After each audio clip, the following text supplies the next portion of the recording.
Time.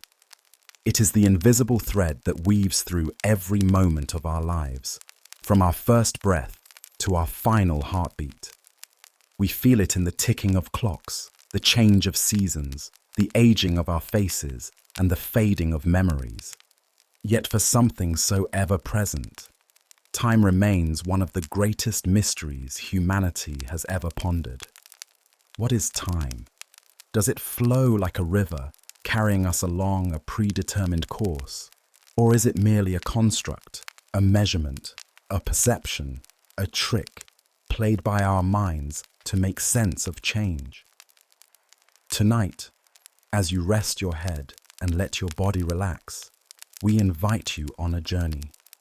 A journey not through space, but through thought, through centuries of philosophical inquiry, scientific revelation, and spiritual reflection. From the ancient Greeks to modern physicists, from metaphysical debates to personal experiences of time's passage, we'll explore the many ways we've tried to understand this elusive dimension. Close your eyes, breathe deeply, let your thoughts slow down. There's no rush, no destination, only the soothing unraveling of ideas, slowly unfolding like the petals of a flower blooming in slow motion. This is not a lecture, but a gentle stream of thought, a companion to help you drift into rest as we dive into one of the oldest questions known to humanity. What is time? Time, as we perceive it, begins with movement, the rising and setting of the sun, the ebb and flow of the tides, the steady rhythm of our heartbeat.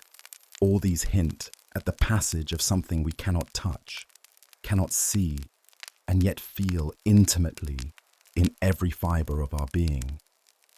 Long before clocks ticked and calendars counted down the days, early humans observed the cycles of nature and began to reckon with the concept of time. The changing phases of the moon, the procession of stars across the night sky, and the turning of the seasons were not just signs of nature's rhythm, they were the first glimpses of time's enduring presence. Time was not measured then, but felt. It was not a number, but a pulse, a whisper, a sense of before and after, of now and then. To understand time, we must first immerse ourselves in the world of those who first noticed its flow. The earliest philosophers, living in the cradle of Western thought in ancient Greece, sought to understand the nature of everything, including time. To them, the universe was not merely a place of objects, but a place of processes, of change. And wherever there is change, there is time. Heraclitus, a pre-Socratic thinker, famously stated that everything flows and likened existence to a river in which one can never step into the same water twice. To Heraclitus, time was inseparable from change. It was not a container in which events happened, but a manifestation of the ever-moving nature of reality itself. Contrast this with Parmenides, his contemporary, who argued the opposite, that change is an illusion and reality is one, unchanging and timeless. In this tension between Heraclitus and Parmenides lies one of the earliest and deepest philosophical debates about time. Is it real, or is it merely the way we perceive a reality that is fundamentally static? Plato, the great student of Socrates, offered his own perspective. In his dialogue, Timaeus, he described time as a moving image of eternity, created by the divine to bring order to the cosmos. For Plato, the realm of eternal forms, the perfect, unchanging templates of all things, existed outside of time. Time belonged to the material world, the world of becoming and passing away. It was born when the heavens began to spin, when the stars began their dance. Thus, time was not fundamental, but derived, a consequence of motion, of imperfection, of the world of senses. His student Aristotle disagreed in part. In his Physics, Aristotle defined time as the number of change, with respect to before and after. That is, time did not exist independently of events, but was a measure of change. If nothing changed, there would be no time. And unlike Plato, Aristotle grounded his thinking in observation. If motion ceased, if nothing moved, then time too would stop. This understanding, subtle yet powerful, would shape Western thought for centuries. As we drift from ancient Greece into the realm of medieval philosophy, the nature of time was increasingly considered alongside questions of the divine. The Christian thinker Augustine of Hippo wrote extensively about time in his Confessions, grappling with its paradoxes and its spiritual significance. "What then is time?" he asked. "If no one asks me, I know. If I wish to explain it to him who asks, I do not know." Augustine explored the difference between past, present, and future, noting that the past no longer exists, the future has not yet come, and only the present truly is. But the present itself is fleeting, an ever-vanishing moment, a thin line between memory and anticipation. Augustine proposed that time exists not as an external feature of the world, but within the soul. It is in our memory that we hold the past, in our attention that we grasp the present, and in our expectation that we stretch toward the future. This inward view of time, deeply personal and rooted in experience, continues to resonate. In Islamic philosophy, time also played a central role. Thinkers like Al-Farabi and Avicenna wrestled with questions of eternity and creation, attempting to reconcile Greek philosophy with Islamic theology. They pondered whether the universe had a beginning in time, or whether it existed eternally alongside God. Avicenna leaned toward the idea of an eternal universe, arguing that God's creative act was continuous and timeless. Yet this view was challenged by Al-Ghazali, who defended the view that time itself was created, along with everything else, by a God who is outside of time. These debates were not merely theological, but metaphysical explorations of causality, existence, and the structure of reality. In their rich reflections, the nature of time became intertwined with the nature of God, of will, and of the cosmos itself. During the Enlightenment, thinkers began to turn away from metaphysical and theological explanations and sought instead to define time in terms of reason and measurement. Isaac Newton proposed that time was absolute, a universal clock ticking uniformly, regardless of whether anything was moving or changing. In his Principia Mathematica, Newton described time as flowing equably without relation to anything external. This conception, often called Newtonian time, imagined time as a backdrop, a stage upon which events unfolded, but which was itself unaffected by the play. Newton's view gave rise to the classical physics that dominated the 18th and 19th centuries and supported a vision of the universe as a vast, predictable machine. Yet, not all agreed.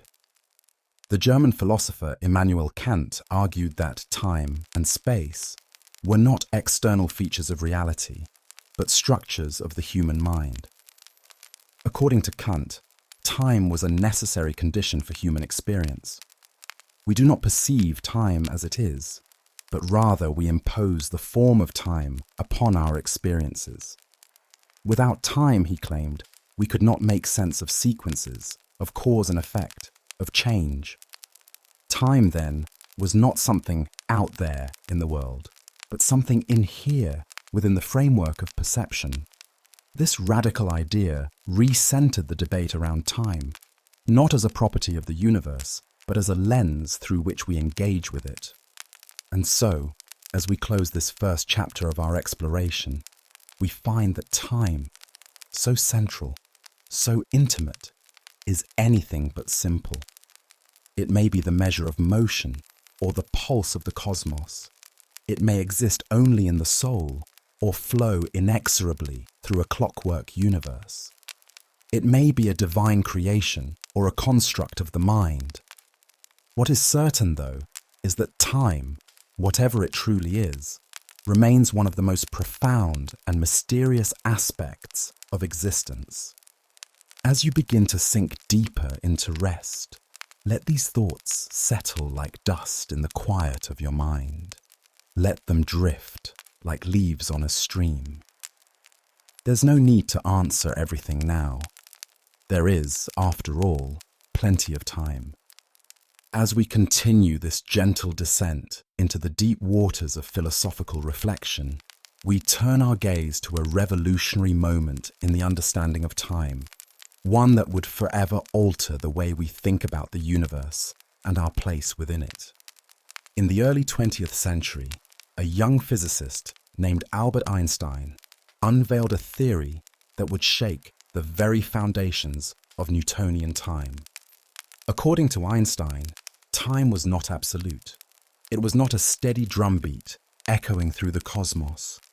Instead, it was fluid, malleable, and intimately connected to the fabric of space. Together, they formed a four-dimensional continuum, space-time. Einstein's theory of special relativity, published in 1905, introduced a startling idea. Time could slow down or speed up depending on how fast you were moving. This was not mere speculation, but a mathematically grounded principle. When an object approaches the speed of light, time for that object begins to dilate. A clock aboard a speeding spaceship would tick more slowly than one left on Earth. To the traveler, everything would seem normal, but upon returning, they might find that decades had passed for those who stayed behind. This phenomenon, known as time dilation, has been confirmed by experiments, including those involving atomic clocks aboard high-speed jets or satellites. Time, it seems, is not a universal flow. It depends on your perspective, and that was just the beginning. In 1915, Einstein expanded his ideas into the general theory of relativity, which described gravity not as a force, but as a curvature in space-time caused by mass and energy. Massive objects like planets and stars bend the fabric of space-time, and this bending affects the flow of time itself. The closer you are to a gravitational source, the slower time passes. This is not science fiction, it is measurable. Time runs ever so slightly slower at sea level than it does atop a mountain, and near the event horizon of a black hole, time slows down so dramatically that it almost stands still. This revelation added a new dimension, quite literally, to the study of time. It was no longer a separate, objective feature of the universe. It was part of the very structure of reality, intertwined with space, distorted by gravity, and relative to motion. These discoveries did not only shake the world of physics, they echoed back into philosophy, reviving old questions in new light. If time is not the same for all observers, what does that mean for the notion of a universal now? In our everyday experience, we assume that the present is shared, that we all live in the same moment. But relativity tells us that simultaneity is relative. What is now for one person may be then or later for another, depending on their frame of reference. This shattered the intuitive belief in a cosmic present and suggested instead a block universe, a view in which past, present, and future all exist equally, like different locations on a map. Time does not pass in this view. It simply is. All moments are there, laid out across the four dimensions of space-time, and our consciousness simply moves through them like a spotlight gliding over a frozen landscape. This idea, the block universe, has both intrigued and disturbed philosophers and scientists alike. It calls into question our experience of the flow of time. If all times exist equally, then what does it mean to say that time flows? What does it mean to say that the past is gone and the future is yet to come? For those who embrace the block universe, the answer is simple but unsettling. The flow of time is an illusion, a trick of consciousness. We feel it passing, but it is not truly moving. The moments are all there.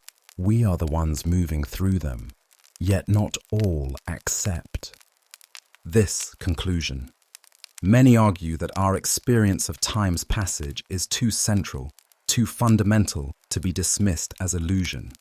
Perhaps, they suggest, there is more to time than physics can currently explain.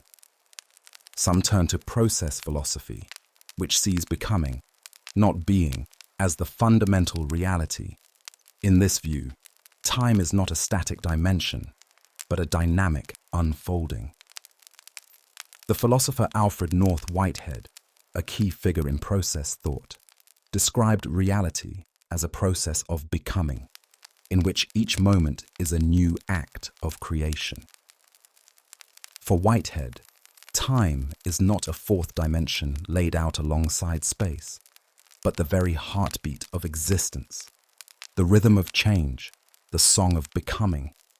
This view preserves the intuition of time's flow and emphasizes creativity, novelty, and emergence as core aspects of the universe. Other thinkers approach time from the perspective of phenomenology, the study of experience itself. The philosopher Edmund Husserl explored how time appears to consciousness, noting that we never experience a single, isolated moment. Instead, each moment is tinged with a sense of what just happened and what is about to come. He called this structure retention, the immediate past, primal impression, the present, and protension, the immediate future. Together, they form the temporal field of consciousness, the way time is lived. This is not the time of clocks, but the time of memory, anticipation, and attention. Husserl's student, Martin Heidegger, would expand on this, arguing that our very being is temporal. To be is to exist in time, not just as a sequence of events, but as a being whose identity is formed through care, concern, and projection toward the future. And so we find ourselves, once again, in the midst of profound questions. Is time a structure of reality or a feature of consciousness? Is it an objective dimension or a subjective experience? Is the flow of time real, or is it a story we tell ourselves to make sense of change? Each answer brings new questions, new depths, and new mysteries. But perhaps that is the true nature of time, not to be solved, but to be lived. As you lie still and breathe deeply, consider how the minutes pass not by force, but by feeling. They do not tick away on a dial. They drift.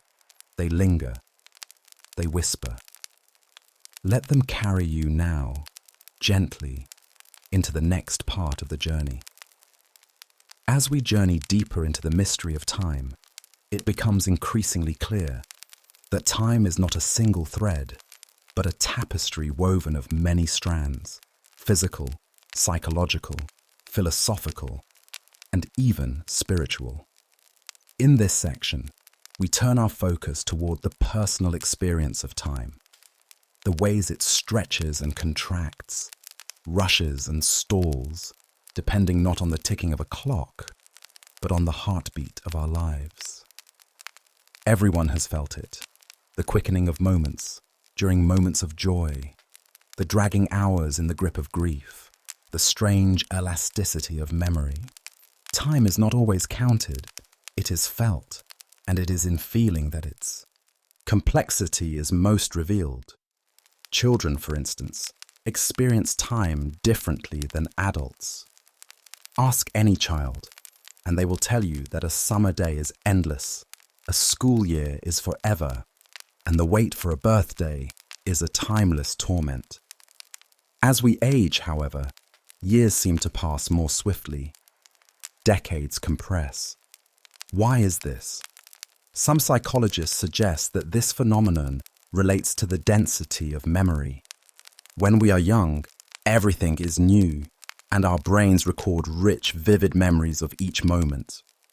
As we grow older and routine sets in, fewer novel experiences are encoded, making time seem to pass more quickly in hindsight. Others believe that our perception of time is proportional to how long we've lived.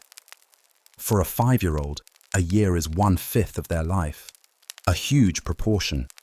For a 50-year-old, it is just 1/50th.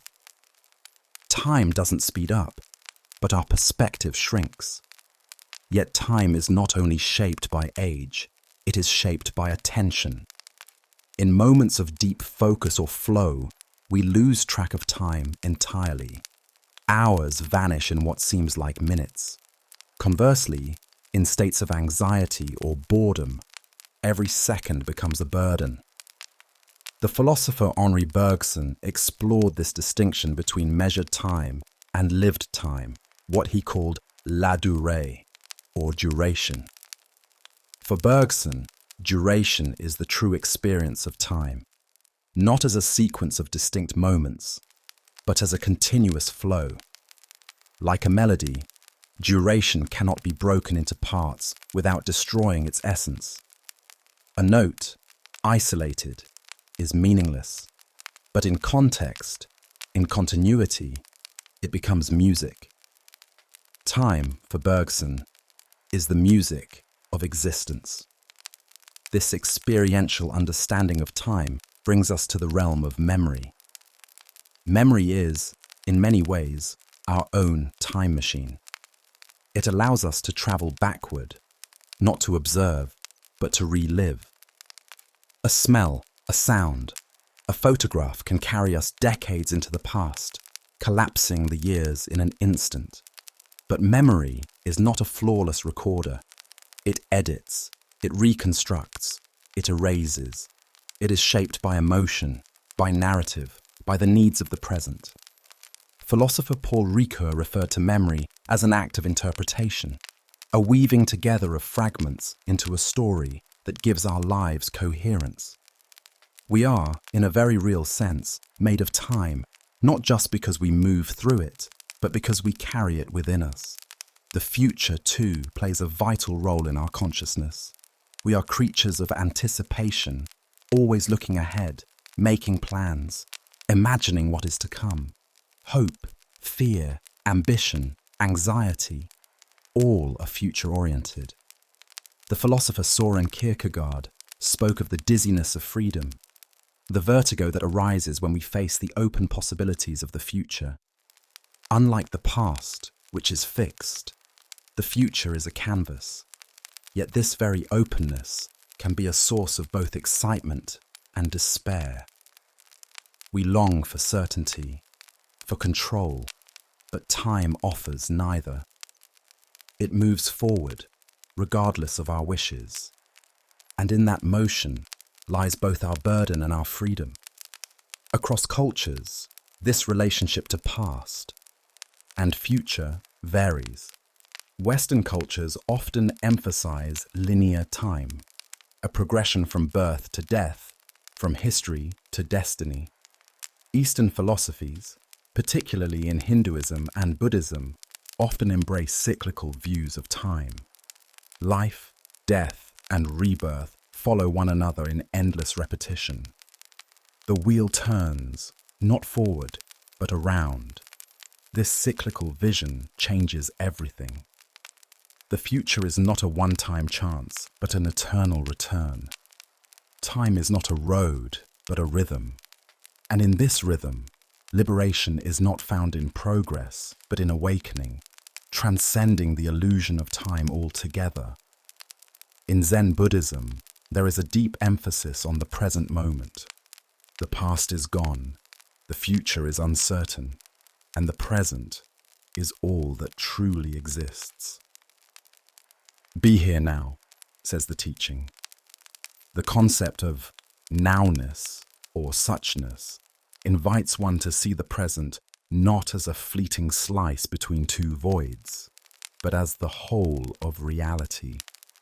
In deep meditation, practitioners report a timeless awareness, consciousness without clocks, being without becoming.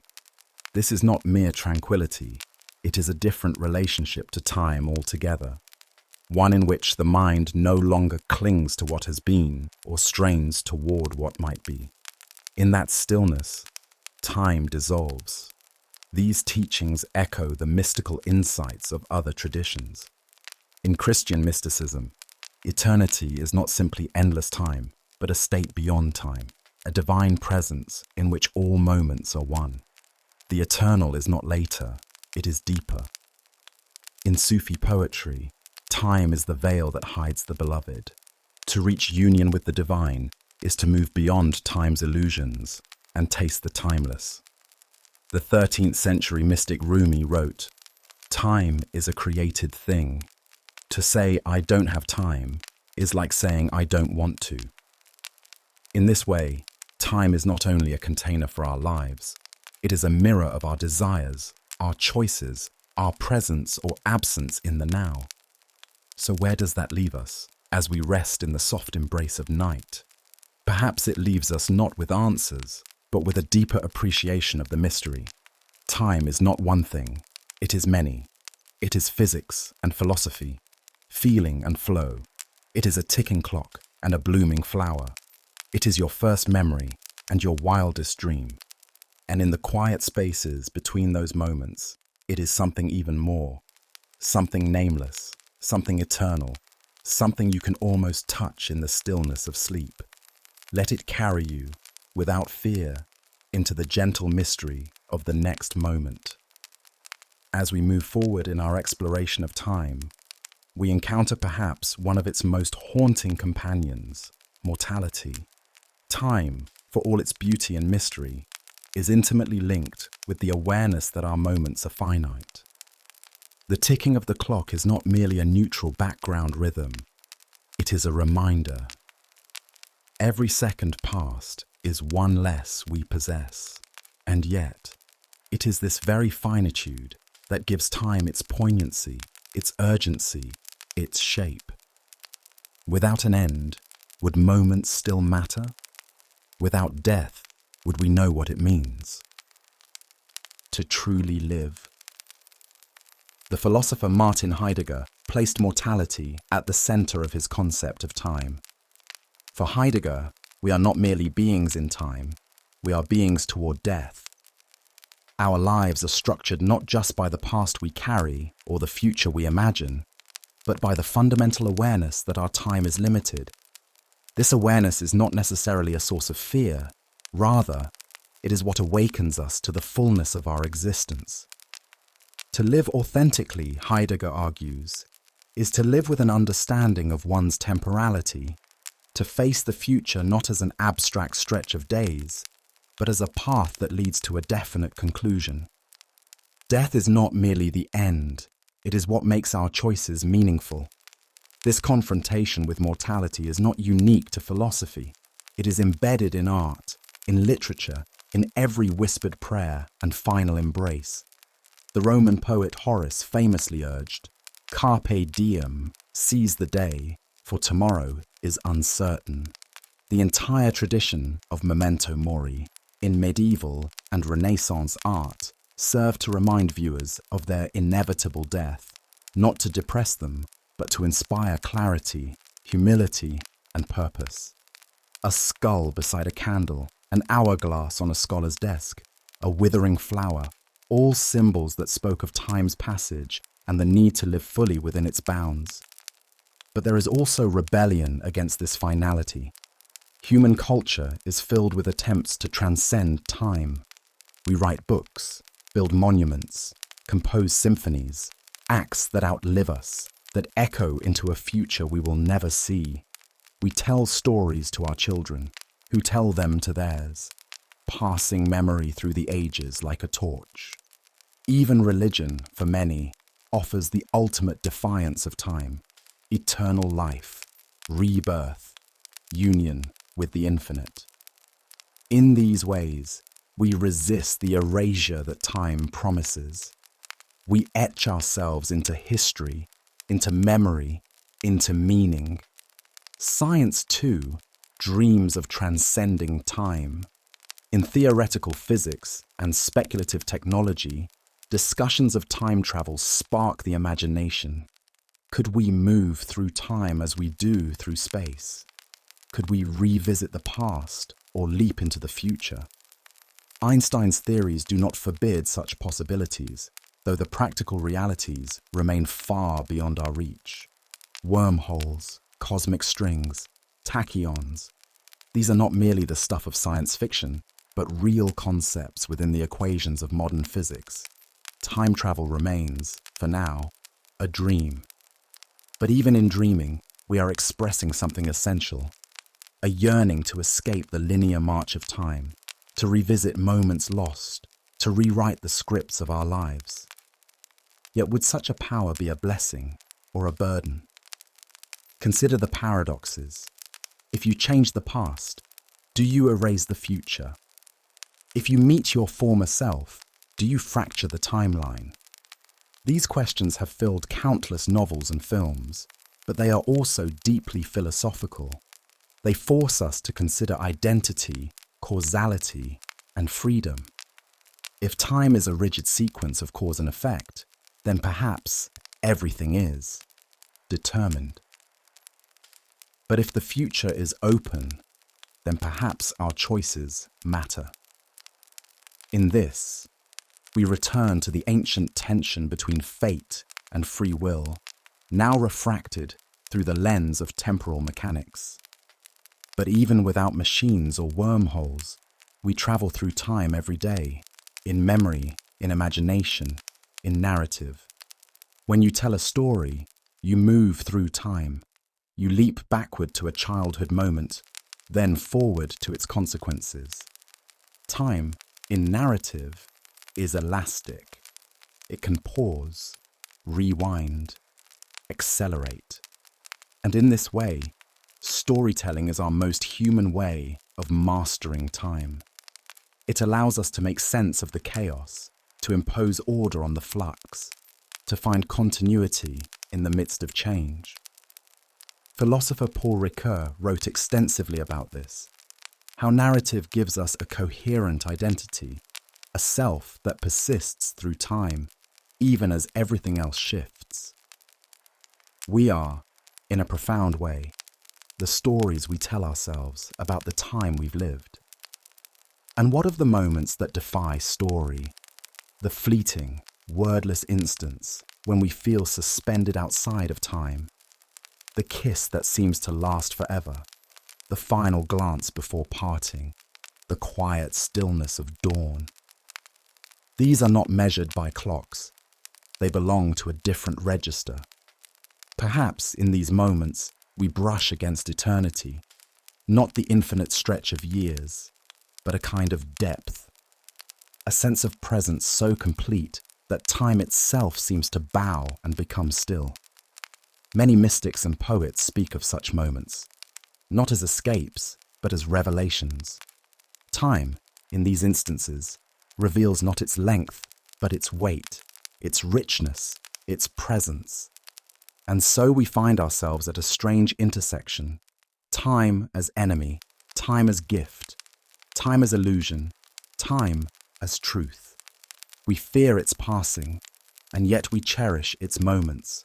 We try to control it, to schedule it, to fill it, and yet we are most alive when we forget it altogether. Perhaps the wisdom lies not in solving time, but in surrendering to it, in living fully within its flow, even as we question its nature. Let the weight of that idea settle in your mind like a warm blanket. Let it comfort you, not as an answer, but as a space to rest, to breathe, to be. The night is long, and time is kind if we let it be. As we let these reflections ripple outward, we return again to the deeply personal landscape of time, not in its abstract form, but in its lived intimacy. Each person, each soul, carries a timeline like a hidden scroll, unfolding with every choice, every breath, every quiet revelation. And while time is measured the same on every clock, no two lives feel it the same way.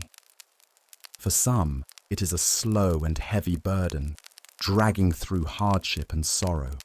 For others, it is a rushing river, tumbling with excitement, urgency, and change.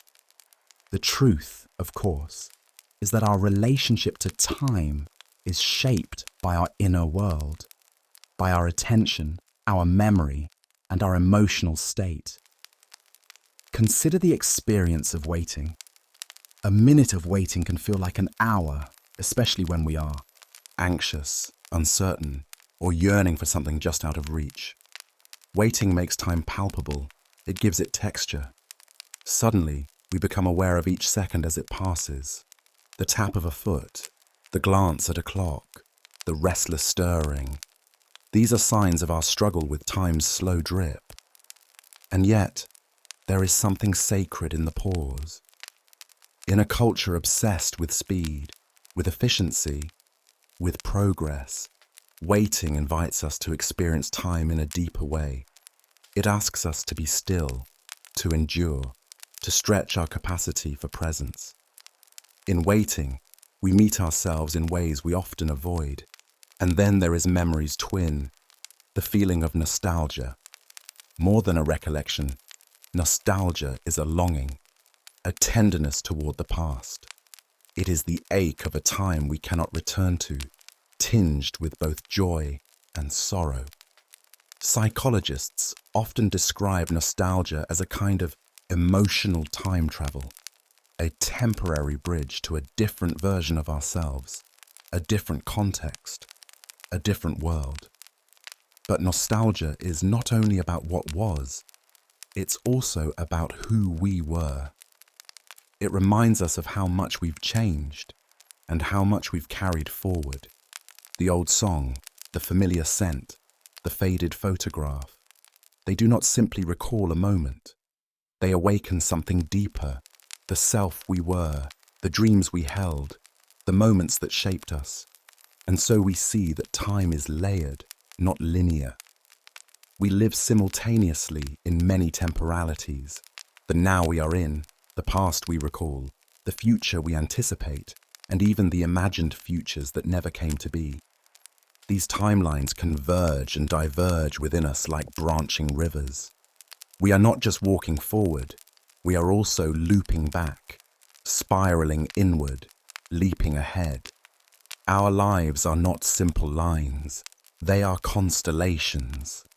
And in that constellation, each star, a moment, burns with its own light. Some are bright and clear, others faint and flickering, but all contribute to the shape of who we are. Grief, too, distorts our experience of time. After loss, time can become jagged and surreal. Days blur, memories return unbidden, and moments of normalcy are pierced by sudden waves of absence. Grief can suspend us, trapping us in a moment we wish we could change, or stretching out the present into something that feels eternal. Time becomes unfamiliar, a terrain where we must relearn how to move. And yet, in time, healing emerges, not as a forgetting, but as a new rhythm, a slower, quieter cadence in which we begin to find footing again. In this way, time is not only a wound, it is also a salve. And so we drift again into the silence that follows such reflections. Time is not a fixed quantity, but a field shaped by emotion, by attention, by meaning. We do not merely inhabit time, we shape it through how we live. In each heartbeat, each inhale, each moment of stillness, we participate in the unfolding of our own narrative. Let that be your comfort tonight. Not that you must grasp time or control it, but that you are always in conversation with it. Every breath, a note in the melody, every dream a new refrain. As your thoughts begin to soften and stretch into the quiet, remember that time, though vast and complex, is not your enemy. It is your medium, your canvas. And even now, as you drift into sleep, you are still within its gentle care, held like a single wave in an infinite ocean, timeless in your dreaming. Let us now look at how time shapes culture, not just the individual mind. Across the world, different societies have evolved vastly different ways of understanding, using, and even respecting time. While the ticking of a second hand may seem universal, the meanings we assign to it are anything but. In Western industrial societies, time is often treated as a resource, something to be managed, optimized, even monetized. Time is money, goes the adage, and this belief has seeped into the language of daily life. Saving time, spending time, wasting time. Schedules are tight, calendars are full, and every moment is weighed against its productivity. In such a world, time becomes a master, and we, its hurried subjects. Contrast this with cultures that follow more fluid and organic relationships with time. In many indigenous traditions, time is not linear, but circular. It is not a path you walk from point A to point B, but a cycle, a turning wheel of seasons, rituals, and ancestral presence. In these cultures, time is not broken into minutes and hours, but marked by natural events, the blooming of a flower, the migration of birds, the rising of the moon. Time is embedded in the land, the body, the community. It moves not with speed, but with meaning. And in this rhythm, life unfolds not with urgency, but with a sense of belonging. There are cultures that practice what anthropologists call event time, a system in which things happen when they are ready, not when a clock says they must. In such societies, meetings begin when all the participants have arrived, not when the minute hand strikes the hour. Meals are served when the food is prepared, not at some preordained dining slot. This might frustrate those from clock-oriented cultures, but for those within it, this approach feels more humane, more attuned to the realities of life. Time, in this sense, is not something outside you. It is something you live within. Language, too, reflects these differences. In English and many Western languages, we have time. We possess it. In other languages, one might meet time or accompany it. In Hopi, a Native American language, time is not divided into past, present, and future in the same way. It instead emphasizes the nature of the event's reality, whether it is manifest or unmanifest. Such linguistic differences reveal deeper assumptions about what time is and how we relate to it. They show us that time is not merely a scientific concept, but a cultural lens, a way of seeing and being in the world. And then there are the spiritual dimensions of time, deeply woven into religious practices, across civilizations. In Judaism, the Sabbath is not just a day of rest, it is a sanctuary in time. While space may be built and owned, time is entered and honored. For one day each week, time is not measured in productivity, but in presence. It is sacred, set apart. Similarly, in the Islamic tradition, the 5 daily prayers punctuate the day with rhythm and reverence. Time becomes a framework not for efficiency, but for remembrance. In Christianity, the concept of kairos, God's time, contrasts with chronos or human time. Kairos refers to the opportune moment, the sacred moment, the intersection of the divine with the human. It is a reminder that not all moments are equal. Some shimmer with deeper significance. These spiritual understandings of time offer an antidote to the restless pace of modern life. They suggest that we can step out of the current even briefly and find stillness. They offer a sense that time is not only passing, but arriving, that each moment carries not just motion, but meaning.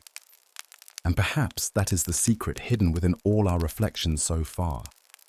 Time is not only how long something lasts, it is how deeply it touches us. As the night deepens and the world grows quieter around you, imagine stepping into such a sacred moment. Not a second to be counted, but a presence to be felt. A breath that is not leading anywhere, but simply is. Let your thoughts loosen their grip on schedules and deadlines.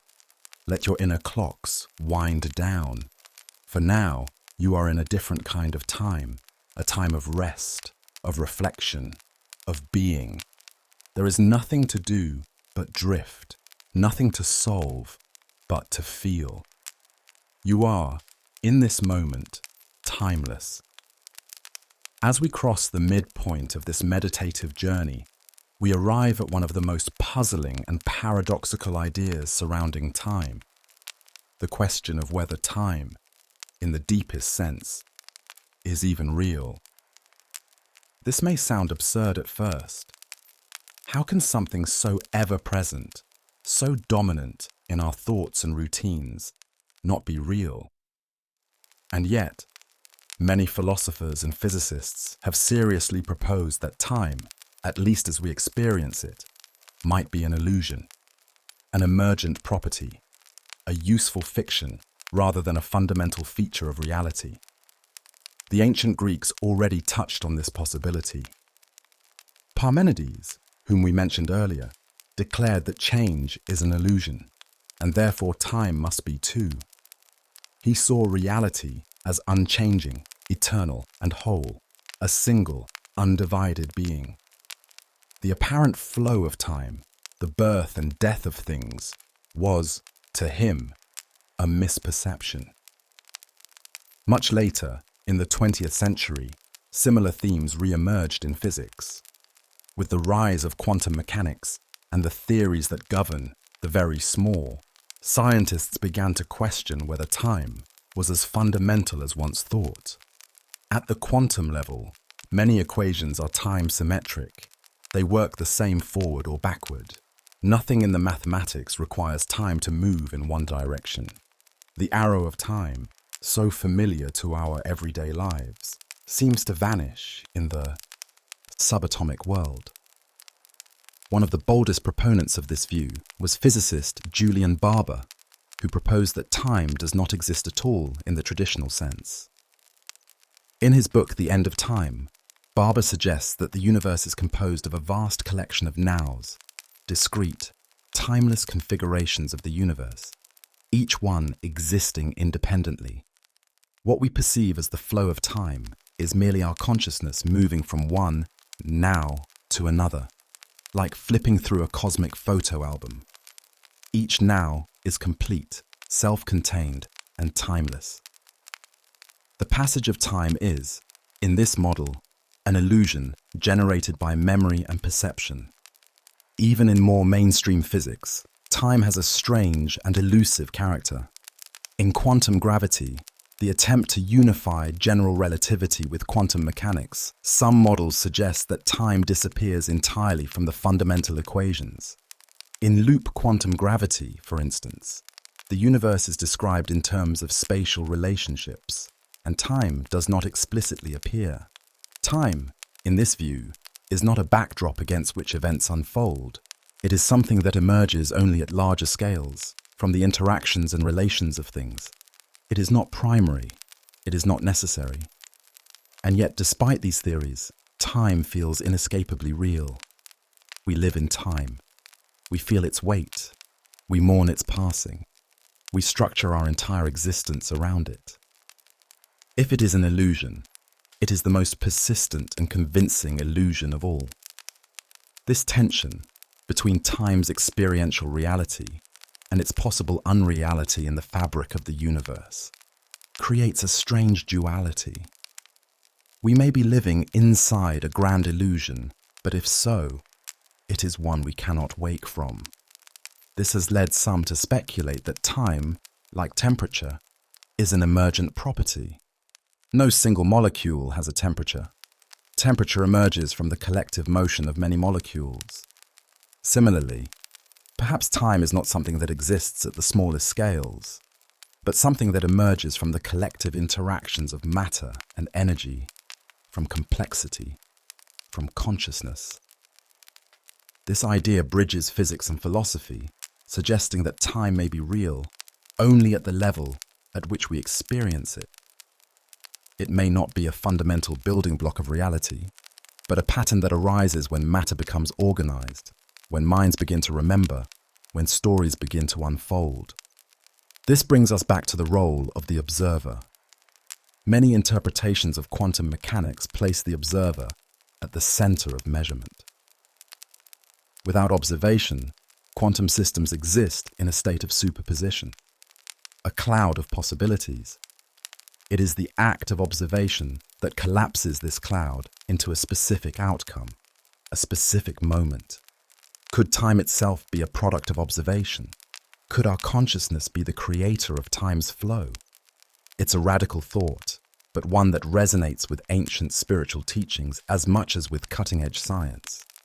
The mystics of many traditions have long claimed that time is an illusion, that beneath the veil of moments lies a timeless reality, that eternity is not a quantity of time, but a state beyond time.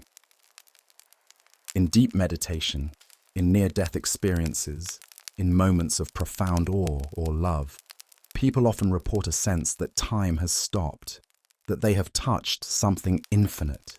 These experiences are difficult to measure, but their impact is undeniable. They suggest that while we live within time, we may also, at times, touch the timeless. So what does it mean to say that time might not be real? Does it mean that everything we care about, growth, change, memory, love, is an illusion? Or does it mean that there is something even deeper than time? Something more foundational, something eternal? Perhaps it is not time that gives meaning to life, but meaning that gives rise to time. Perhaps time is the canvas, but the painting is what matters. As you rest now, let these thoughts drift softly through your mind. You do not need to decide, to conclude, to solve. Time, real or not, is holding you in this moment. And in this stillness, perhaps you can feel something beyond the seconds and minutes, a quiet awareness, a presence, a truth that does not need to be measured. Let that truth lull you deeper into rest, deeper into peace, deeper into the mystery. Let us pause now and consider the strange, almost poetic implications of a world without time. If time is not a fundamental aspect of the universe, if it is something emergent, illusory, or deeply tied to consciousness, then what becomes of our ideas of progress, of destiny, of purpose? These concepts depend on the assumption that time flows, that there is a future toward which we are heading, that change unfolds in a single direction.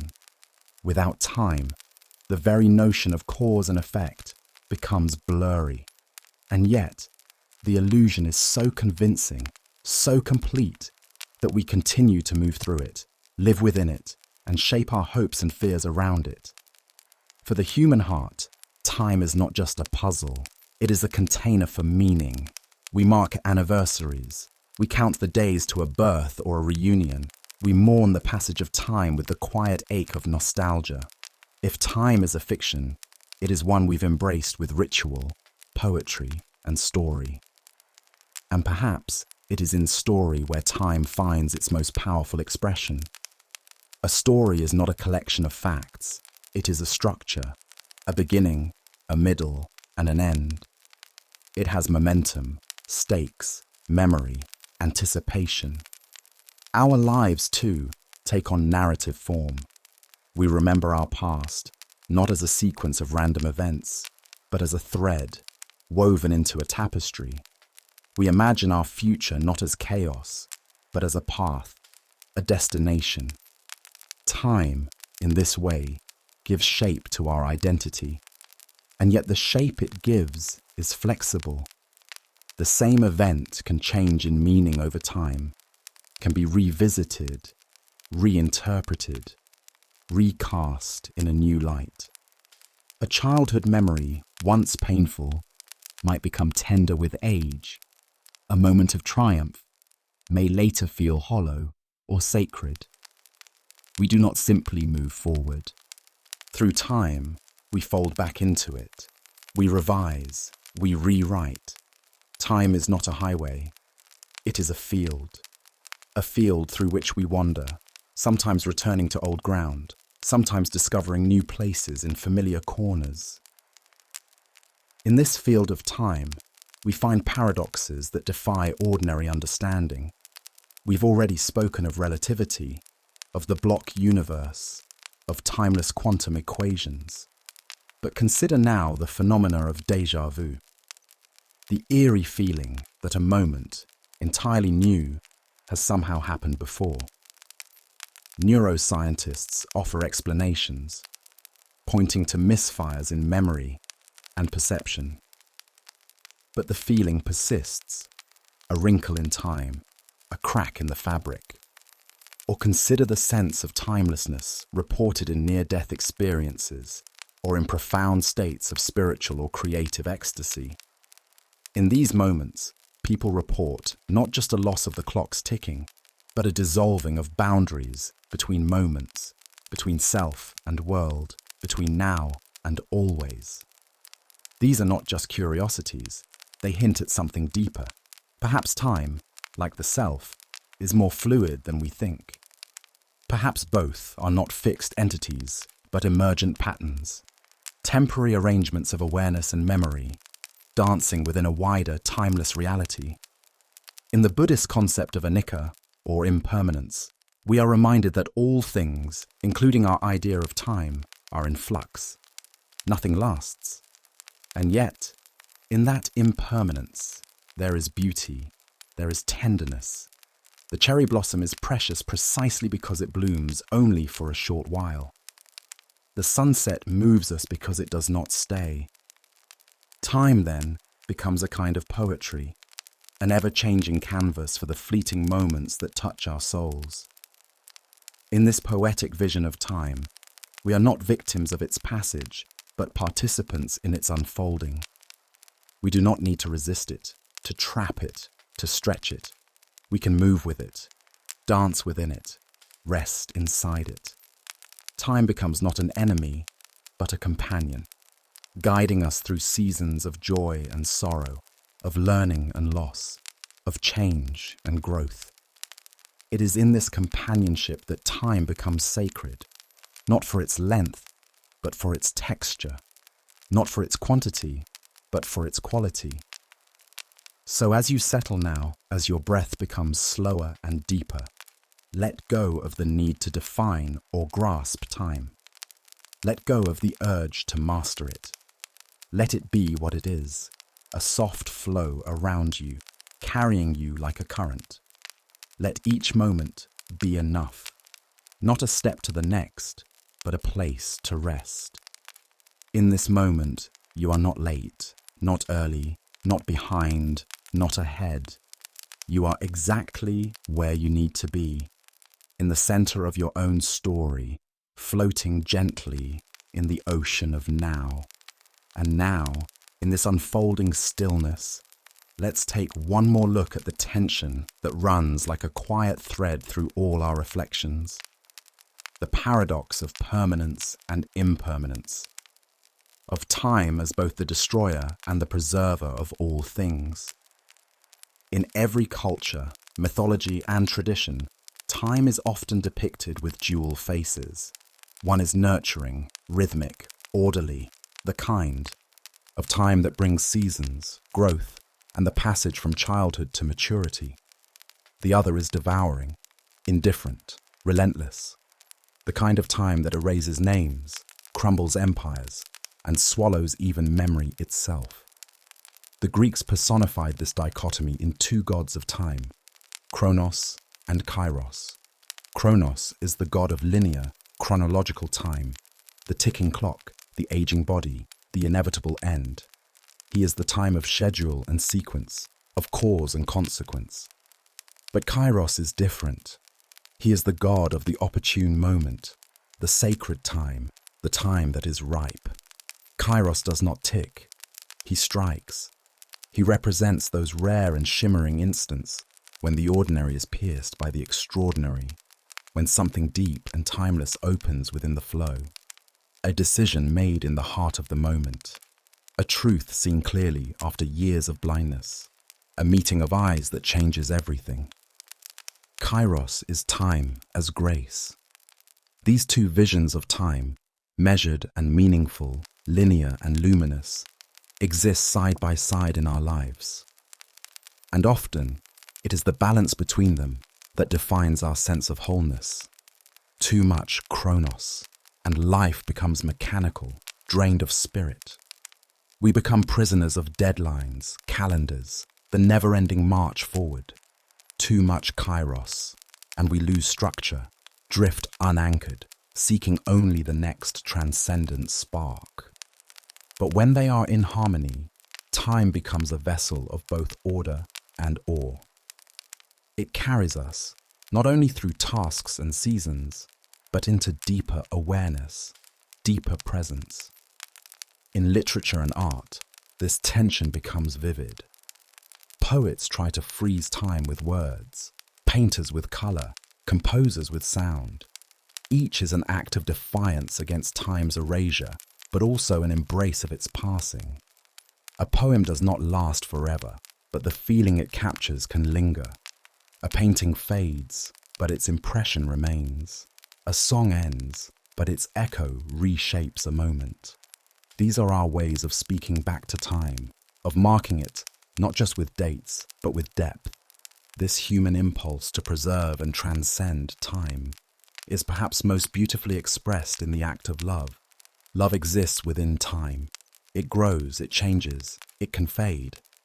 And yet, in its most luminous expressions, it feels outside of time. When you are deeply present with another person, in silence or laughter, in joy or in sorrow, time seems to loosen its grip.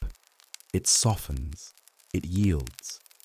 You are not watching the clock. You are not counting the hours. You are simply there. And in that presence, something eternal opens. Love does not conquer time, but it transfigures it.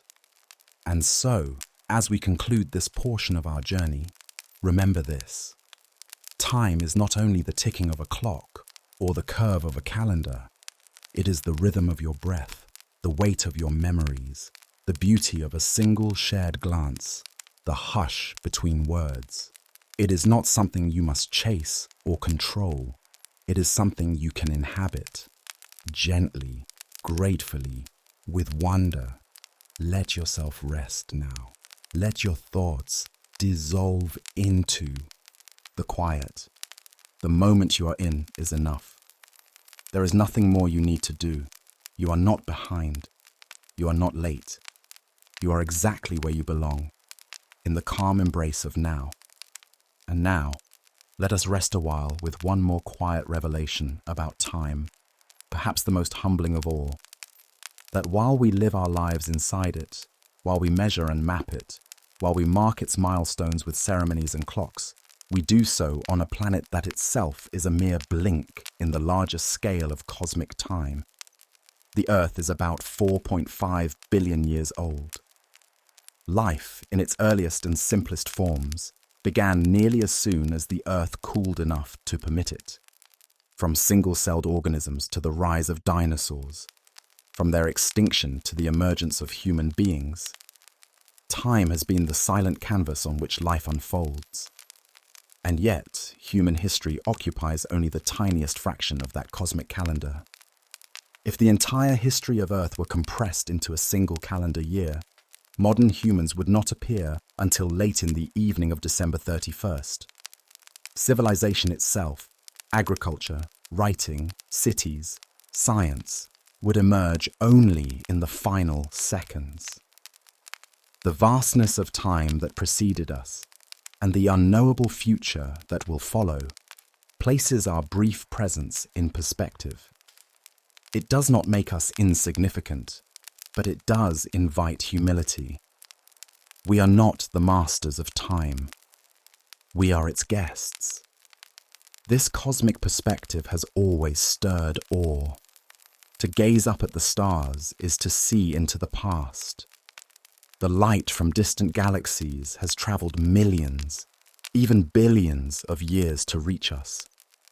We are not looking at those stars as they are now, but as they were when the first mammals walked the earth, when our ancestors lit their first fires, when no eyes yet existed to witness the universe. The sky is a time machine, offering not just wonder, but a silent testimony to the vastness of time's reach.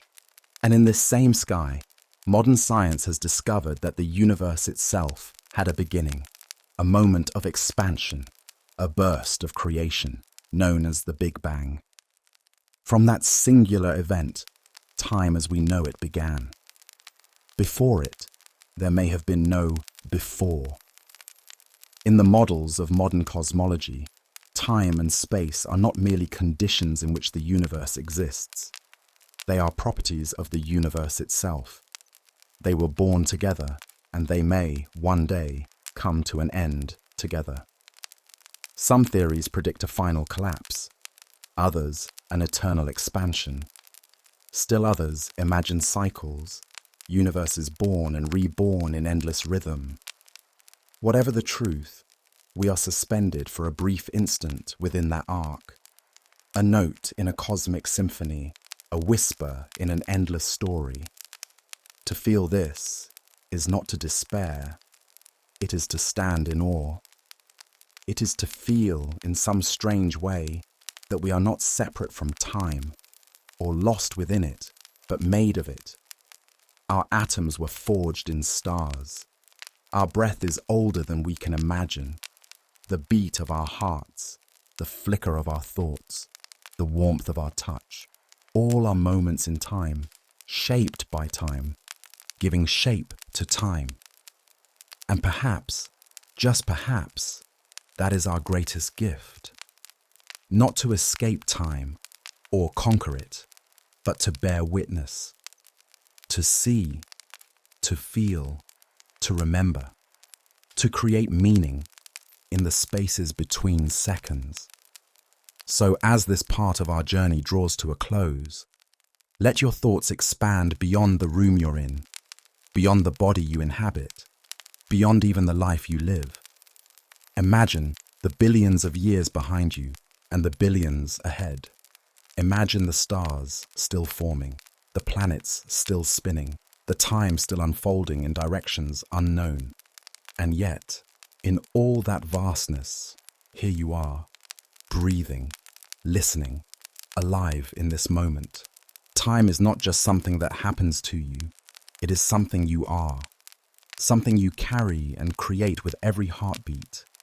And in this quiet truth, there is peace. As we enter the deeper hours of the night, the question of time becomes less about intellect and more about intimacy.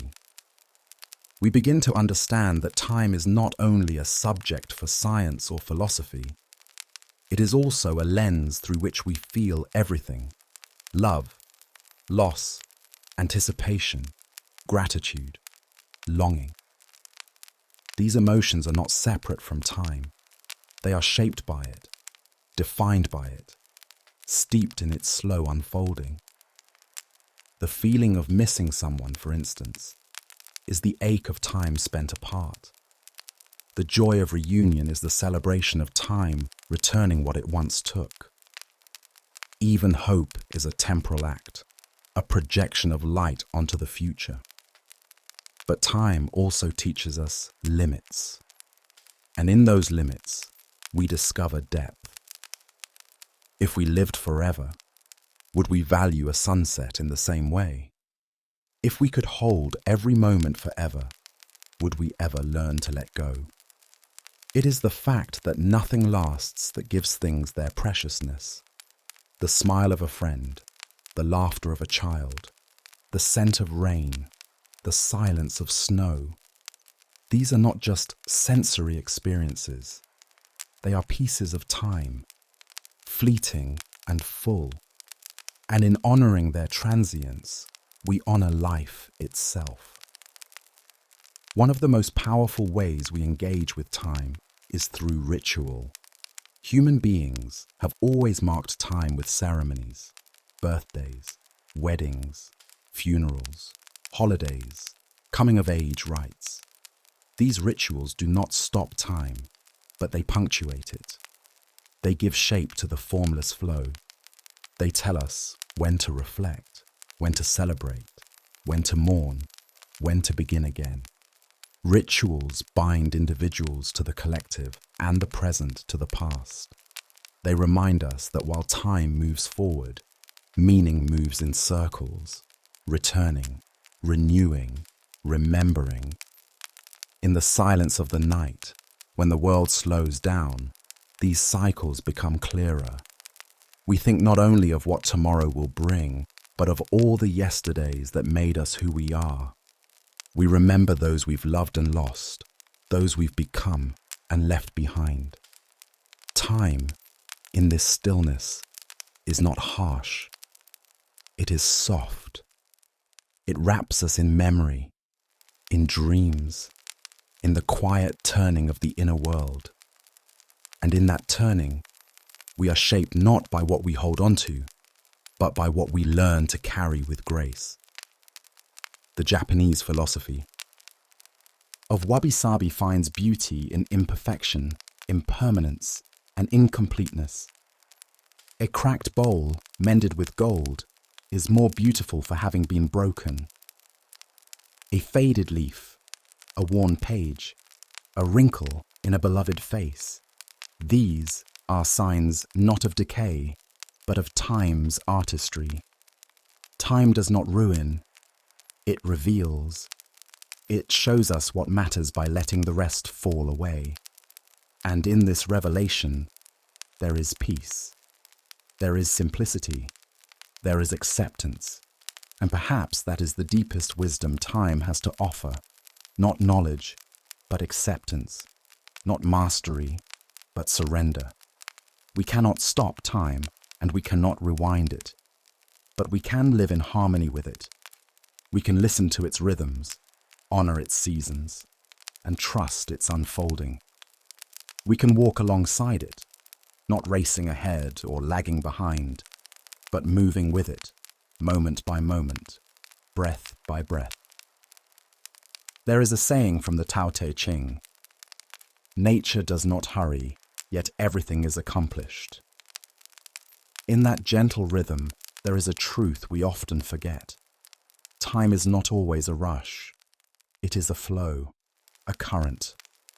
And when we stop struggling against it, we find that it carries us, not always where we expect, but always onward. As you rest now, let time cradle you, not as a countdown, but as a comfort. Let go of the need to measure, to calculate, to optimize. Just breathe. Just be. You are not late. You are not early. You are right on time. In the still hush of night, time becomes a kind of quiet companion. It no longer presses on you with urgency, no longer demands tasks or decisions. Instead, it sits with you, softly unfolding its presence in the way a shadow lengthens at dusk, or how a breeze carries the faint scent of something once loved. This is the time not of clocks, but of feeling, of intuition, reflection, and inner weather. Here, in this gentler form, time becomes a place you can rest inside. It holds you, not as a force, but as a presence, like the low murmur of waves against a shore. This internal sense of time is perhaps the most intimate. You feel it when a memory surfaces uninvited, when you suddenly sense how long it's been since you felt a certain way, or when your heart responds to something unseen, something ancient and familiar. These are the moments when time doesn't tell the time. It reveals the soul. These are the minutes in which you do not measure, but feel. A kind of sacred pause. A pocket of quiet where past and future seem to soften into one gentle now. And in this softness, the mind begins to explore deeper, quieter questions. If time is the canvas, what is the painting? If each breath marks a passing moment, what are we filling those moments with? There is no right answer, of course, only a turning inward. A slow, attentive noticing of the life that unfolds in between the appointments and alarms. The warmth of a cup in your hands. The silence shared with someone who knows you. The peacefulness of being alone without being lonely. We are not taught to value these stretches of unmarked time. In a world obsessed with achievement, the space in between often feels invisible. But this space is not empty. It is essential. It is where ideas are born, where healing begins, where meaning settles like dew on the grass. It is in these moments, uncounted, unhurried, that you return to yourself. And in that return, something within you is always being renewed. The philosopher Simone Weil once said, "Attention is the rarest and purest form of generosity." When you offer your full attention to a moment, to a person, to a simple act, you are giving something of yourself that cannot be reclaimed and cannot be replicated. And in that offering, time itself seems to shift. A minute becomes meaningful. A glance becomes eternal. This is the alchemy of presence, the way a small gesture can outlast the longest hour. So often, the moments that stay with us are not the ones we planned, but the ones that surprised us. A stranger's kindness, a sudden realization, a sky so beautiful it stopped your breath. These are time's gifts, the ones we did not ask for, but which remind us that life is more than what we schedule. It is also what we notice, what we allow, what we feel. As you drift now, feel how the minutes no longer press forward. Feel how they float, like clouds, soft and slow. There is no destination tonight, no task waiting, only this quiet rhythm, the breath of the world, the breath of your body, the breath of time itself. You are held here, in this moment, not as a part of the rush, but as a piece of the stillness. And in that stillness, everything is exactly as it should be. In the heart of stillness, when thought slows and breath deepens, we begin to sense a truth that lies beyond language, a truth that time, for all its intricacies and layers, ultimately returns us to the present moment. Again and again, through all its mysteries and movements, time leads us home. And what is the present but the meeting point of all things? The place where memory meets possibility, where past and future touch fingertips, where everything you've been and all you are becoming coexist for just a breath. We so often overlook this moment. The mind leaps ahead or lingers behind. We replay conversations, imagine futures, edit the past. We chase what hasn't happened yet, or grieve what's already gone. But the present, quiet and constant, waits. It asks for nothing. It offers everything. It does not demand that you be perfect, only that you be here. In the spiritual teachings of many traditions, the present is not just a fragment of time, it is sacred. The Buddhist teacher Thich Nhat Hanh spoke often of present moment, wonderful moment. In mindfulness practice, the aim is not to eliminate thought, but to return to presence, to feel the breath as it moves in and out, to hear the wind, to see the world as it is, not as it was or will be, but as it is now. The present moment, when fully entered, can feel expansive, even infinite. A single second, truly lived, can contain more depth than a whole day lost to distraction. And in that depth, something remarkable happens. Time loses its grip. The anxiety of what's next, the sorrow of what's past, they begin to dissolve. You are not caught in the current. You are floating gently within it, aware, at ease, whole. This kind of presence is not something you must achieve. It is your natural state, uncovered beneath the noise.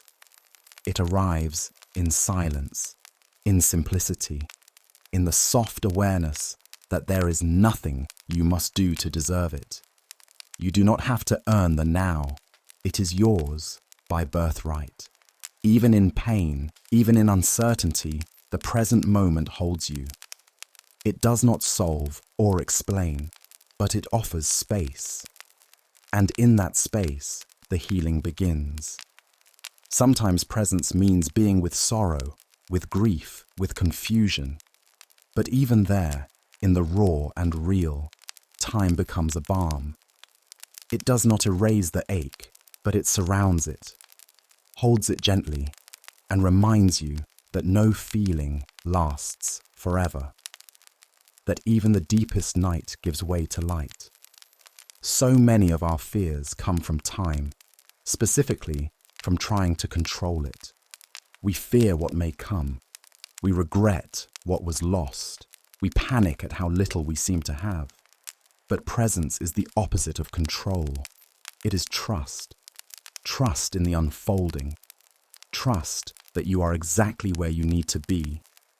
That this breath, this moment, is enough. And so, as you lie here, safe and still, let that trust settle into your bones. Let it soften your thoughts, slow your pulse, quiet your mind. You are not behind. You are not running out. You are in the stream of time, and it carries you, not to some finish line, but through a vast, beautiful unfolding. All you must do is allow it, to be here, to be now. And in that simple being, time becomes not a taskmaster but a friend, a guide, a rhythm to walk with, a presence to rest inside. In the twilight, between wakefulness and sleep, as thoughts begin to blur and the world grows hushed, we find ourselves entering the most contemplative layer of our journey, a meditation not just on time's structure, but on its soul. What does it mean to live well in time? What does a life look like when it is attuned not to the pace of machines or the pressure of milestones, but to the gentle rhythm of inner truth? In this soft terrain, we begin to realize that living well in time is not about managing it more efficiently, or squeezing more into the hours, or even achieving more. It is about deepening our relationship with the moment, with now. And yet, it is one of the hardest things to do. The modern world whispers constantly that time is scarce, that we must hurry, that we are falling behind. This narrative seeps into our language, our habits, even our dreams. It's in the way we check our phones the moment we wake. It's in the racing heartbeat of a packed schedule. It's in the uneasy feeling that if we stop, even for a moment, we might fall apart. But here, in this quiet space, we are allowed to question that story. What if time is, not slipping through our fingers like sand, but opening like a flower, one petal at a time? What if our lives are not races to be won, but journeys to be felt? What if, instead of pushing forward relentlessly, we could pause, breathe, and listen to the subtle music playing beneath the noise? This requires a different kind of attention, a slower, gentler attention, one that notices the changing light through the window, one that hears the difference between silence and stillness, one that honors the smallest rituals, a morning cup of tea, a shared glance, a moment of laughter, as sacred. When we live this way, time becomes less like a commodity and more like a companion. We are no longer trying to catch up or get ahead. We are simply walking with time, as with a friend, letting it guide us gently toward what matters. In many ancient traditions, the measure of a good life was not productivity or accumulation, but harmony, with oneself, with others, with nature, with time. The Taoist sages, for example, taught Wu Wei, the art of effortless action, of flowing with the current rather than swimming against it.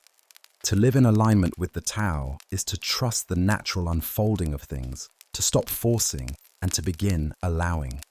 It is a way of being that values timing, patience, and presence. And so, a question arises, not one to be answered with the mind, but to be carried gently in the heart. What is your personal rhythm? What is the pace of your truth? Some people move quickly, instinctively, with energy and urgency. Others bloom slowly, with depth and deliberation. There is no right way, only your way. And the more you honor it, the more life begins to feel like yours. Time begins to fit, not like a harness, but like a skin. Think of the people in your life who seem at peace, not because they have more time, but because they relate to it differently. They move through life with a quiet confidence. They listen before they speak. They pause before they act. They know when to wait, and they know when to move. These people have not mastered time. They have befriended it. And in their presence, we often feel more at ease, more centered, more present ourselves. It is a kind of contagion, the calming rhythm of someone who is not at war with the clock. And you can be that person too, not by doing more, but by doing less with more presence. Not by chasing time, but by welcoming it. Not by controlling every hour, but by learning to dance with it, to bend when needed, to rest when called, to trust that everything unfolds not when we command it, but when it's ready. This is the wisdom of seasons. No flower blooms all year. No tree bears fruit in every season. There are times to grow, to stretch, to act, and there are times to rest, to fall inward, to reflect. Winter does not rush spring, and spring does not resist autumn.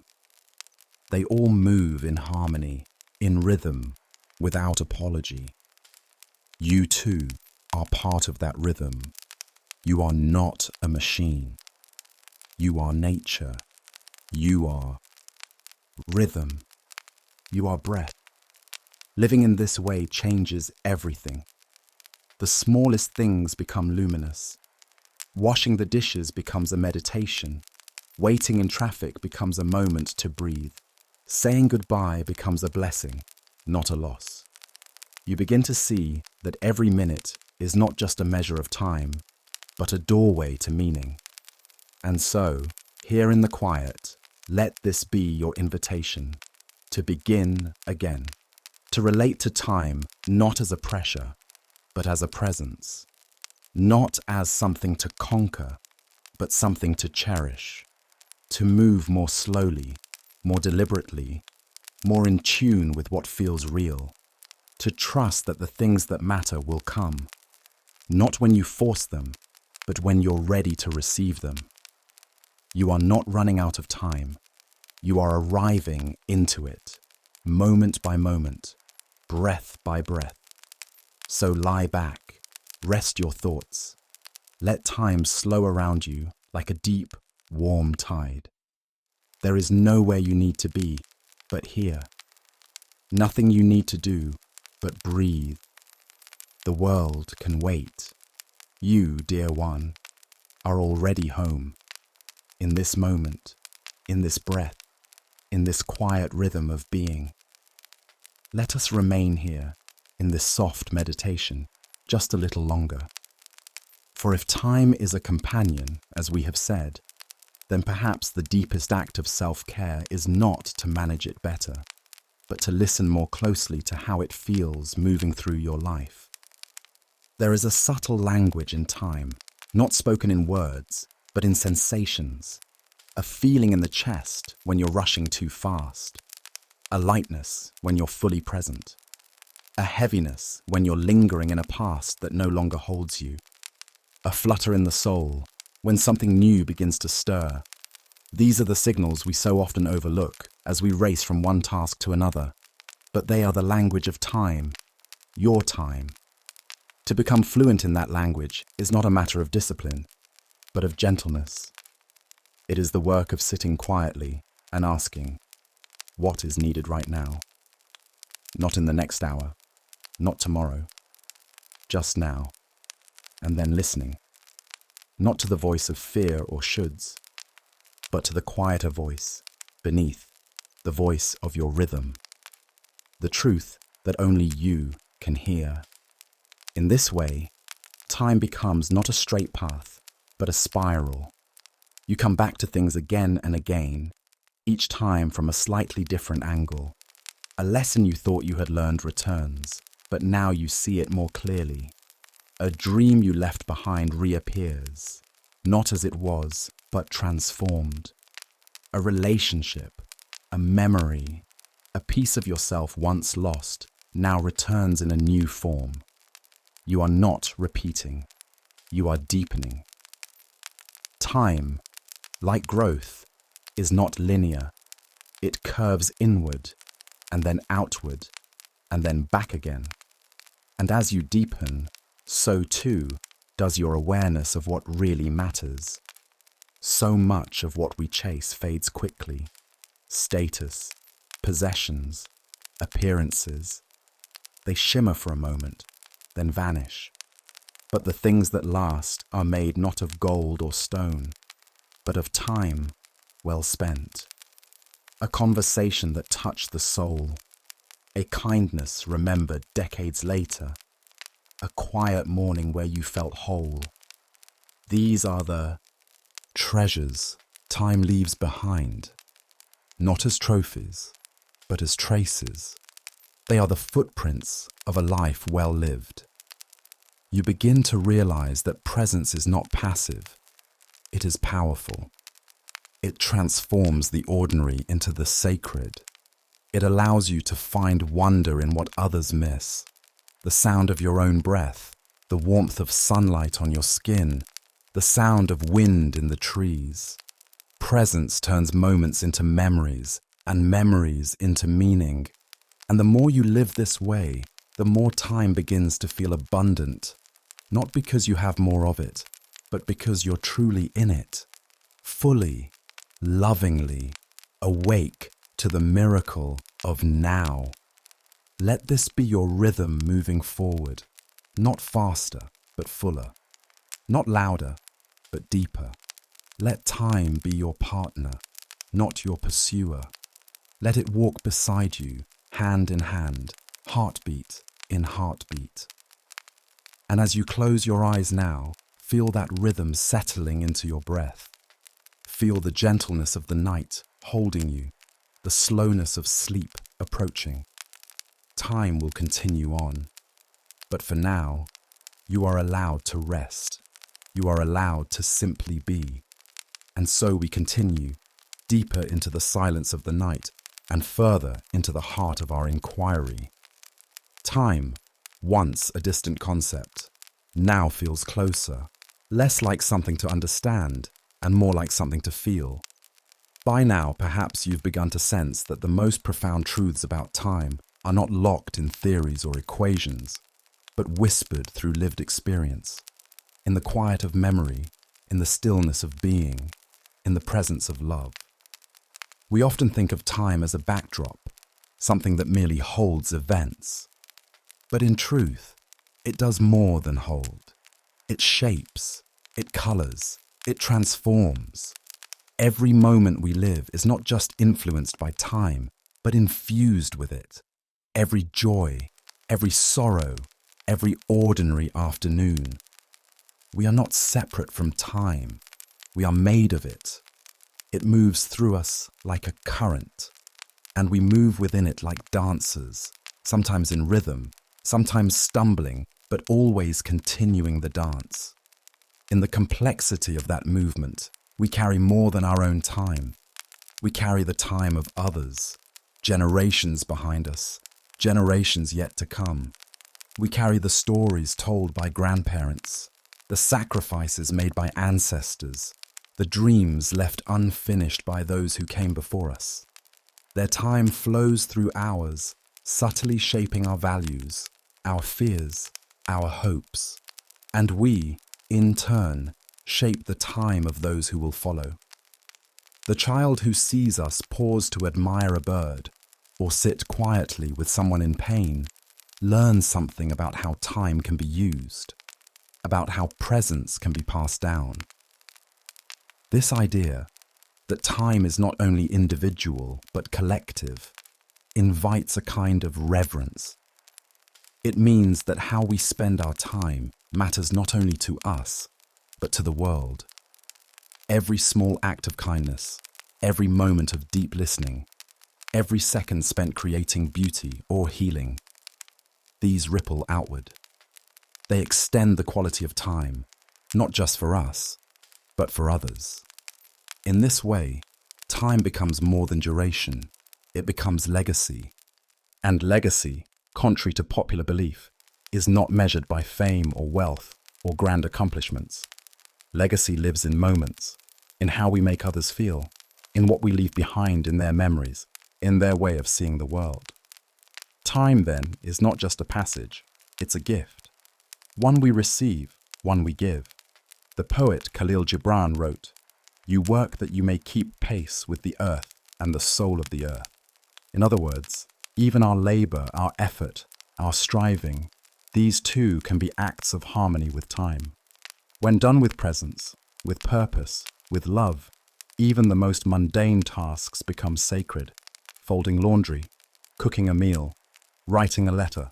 When you are fully present, time becomes an offering, not something spent, but something shared. And yet, to live this way requires a certain courage. The courage to slow down, to resist the pressure of urgency, to say no when the world demands more than your soul can give. To trust that slowing down is not falling behind, but moving more deeply into truth. To understand that you are not a machine to be optimized, but a being to be cherished. This too is the work of time. Learning the art of enough, enough doing, enough striving, enough noise. There is a kind of maturity that comes when you realize you don't have to prove your worth with productivity. You are already enough, simply because you are here. Breathing, becoming, belonging. And in that realization, a new relationship with time begins. You begin to savor. To savor does not mean to stretch a moment endlessly. It means to meet it fully, to be with it as it is. When you savor a meal, you do not rush it. When you savor a moment with someone you love, you do not look at the clock. You let time dissolve into intimacy, into awareness. You are no longer outside of time, watching it pass. You are inside of it, living it. This is why time, though invisible, can feel so rich. It is not a blank space between events. It is the space where everything happens, where life reveals itself in glances, in gestures, in quiet revelations. Time is the vessel, but it is also the voice, the soft, steady pulse that reminds you, you are here, you are now, you are alive. And being alive in time means you will change, you will age, you will outgrow parts of yourself. You will say goodbye to things you once clung to and welcome things you never imagined. This is not loss. This is the gift of becoming. Time does not take without giving. It gives us wisdom, perspective, compassion, and yes, eventually, it gives us goodbye. But even that is a kind of gift, for it teaches us to hold more gently, to love more fiercely, to speak the truth while there's still time. So, as you lie here now, quiet and still, let your breath rise and fall like the tide of time itself. Let go of the need to measure, to mark, to manage. There is no rush. The moment is whole, even without doing. You are whole, even in rest. Let the clock be silent for now. Let your thoughts slow to the rhythm of your heart. Let time wrap around you like a soft blanket. You are safe. You are exactly where you need to be. And in this sacred quiet, you are touching eternity, not as a span of years, but as the depth of now. Let us remain within this stillness a little longer, drifting gently in the current of time's deeper waters. For even as we understand its philosophical structures and feel its emotional resonance, time also has another voice, one that speaks in the quiet hush of night, in the rhythm of dreams, in the silence we carry when words no longer suffice. This voice is not loud or demanding. It is soft, steady, patient. It does not rush you. It invites you. And to hear it, you must become still enough to listen.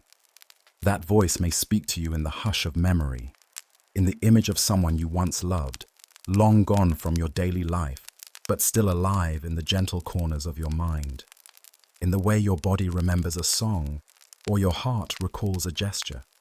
These are not simply echoes of the past. They are portals, portals to parts of you that still live, still feel, still remember. Memory, after all, is not just about recalling facts. It is a time machine of the soul, pulling us across years in the span of a single breath. Think of the way a scent, a piece of music, or the feel of warm sunlight can return you to a moment long gone. Suddenly, you are not just remembering, you are reliving. You can feel the texture of the air, the emotion in your chest, the presence of someone beside you. This is time bending not through logic, but through feeling. It is non-linear, emotional, fluid. In that moment, you realize that the past never truly disappears.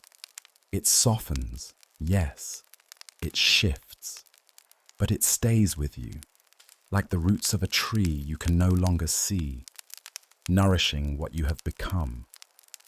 But time's voice does not only speak of the past, it also sings softly of the future, not in the language of fear or pressure, but in the language of possibility. Each moment holds seeds of what could be. A thought, an idea, a chance encounter, a quiet decision, all can grow into futures you haven't yet imagined. The future is not a fixed destination.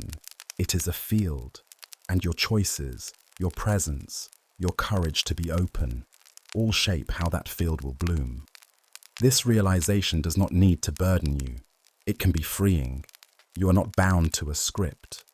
The story is still unfolding. Time, as it turns out, is not a trap. It is a garden. And every act of attention, every kindness, every instance in which you choose presence over haste is a planting. A planting in a future that someone, maybe even you, will one day live. This understanding fosters patience. Patience with others, with the world, and most of all, with yourself. Time does not ask you to have it all figured out. It simply asks that you show up, that you try, that you stay open. Growth is not always visible. Healing does not follow a timeline. Becoming yourself fully is not a race. It is a lifetime's work. And even then, it is still in progress. And this is perhaps the most beautiful truth of all. Time doesn't rush your unfolding. It waits with you, walks with you. It does not demand perfection. It honors your process. When you feel lost, time holds space for your searching. When you are grieving, it offers its slow hands to help carry what is too heavy. When you are joyous, it expands, letting the moment stretch and glow. When you are weary, it invites you to rest. Time is not just ticking. Time is tending. Tending your soul. Tending your journey.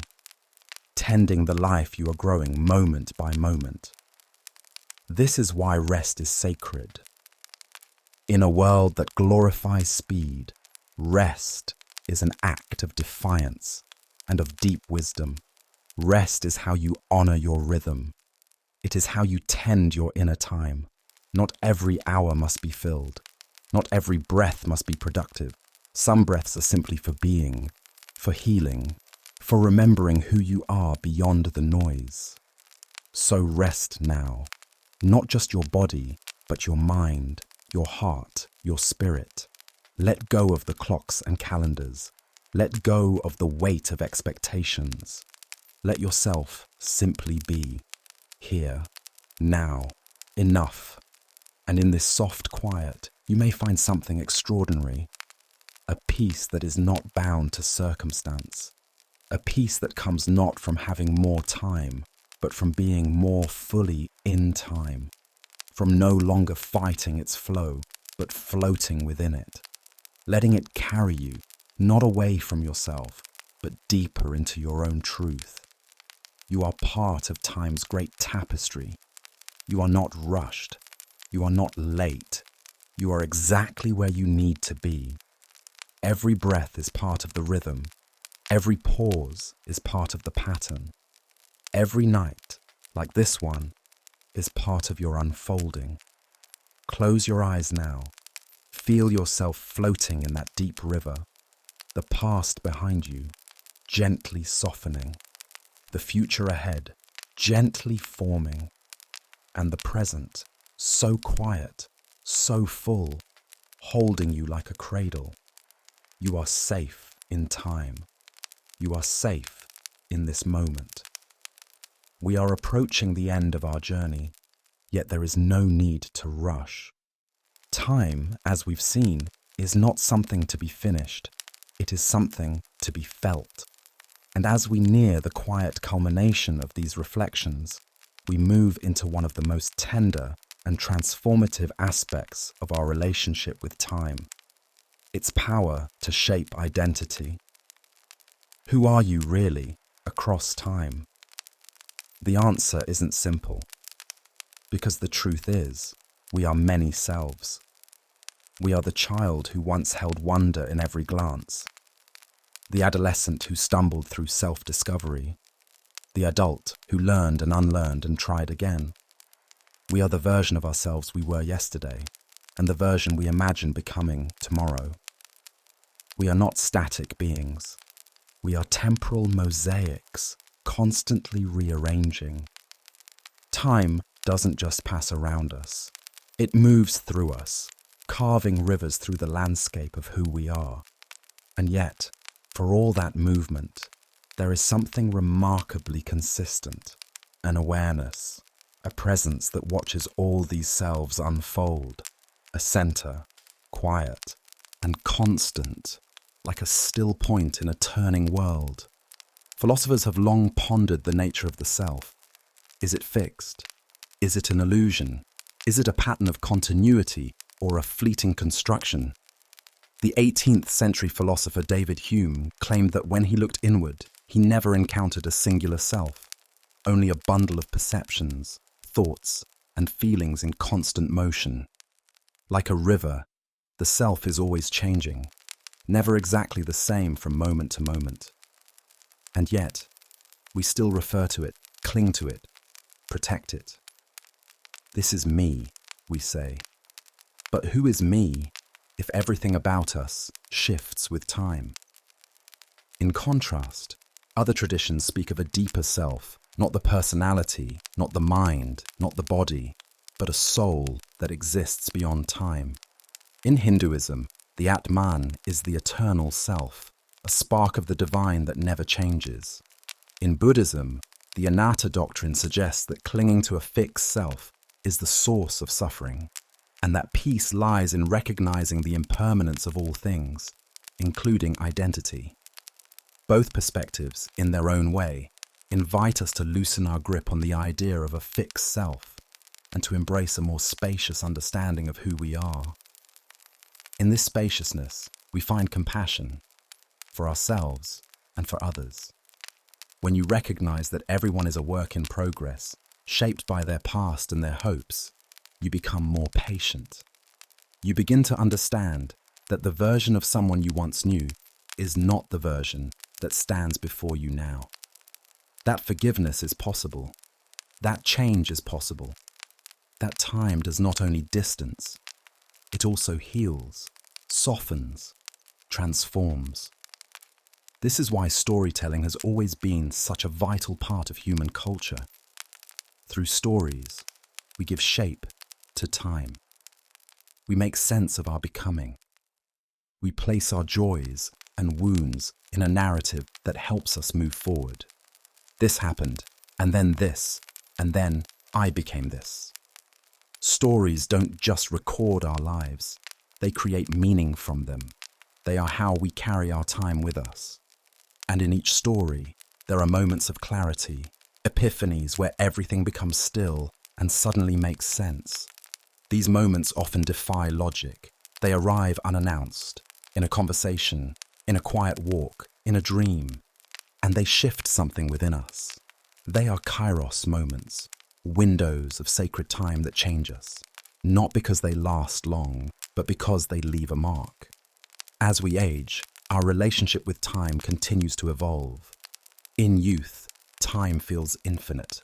Summers stretch endlessly, decisions seem far off, and the future is a vast horizon waiting to be explored. In middle life, time begins to speed up. Days blur into routines, milestones pass with surprising swiftness, and we begin to measure time not just in birthdays, but in relationships, losses, transitions. And then, in later life, time becomes precious. Not because there's less of it, but because we've learned how to see it. We've learned that what matters most isn't how much time we have, but how deeply we live within it. And yet, even as we grow older, even as bodies change and memories soften, there remains within us a kind of timelessness, a presence that still knows wonder, a part of us that remembers the taste of laughter, the feel of sunlight, the breathless awe of beauty. Time may weather the body, but it cannot touch that inner spark.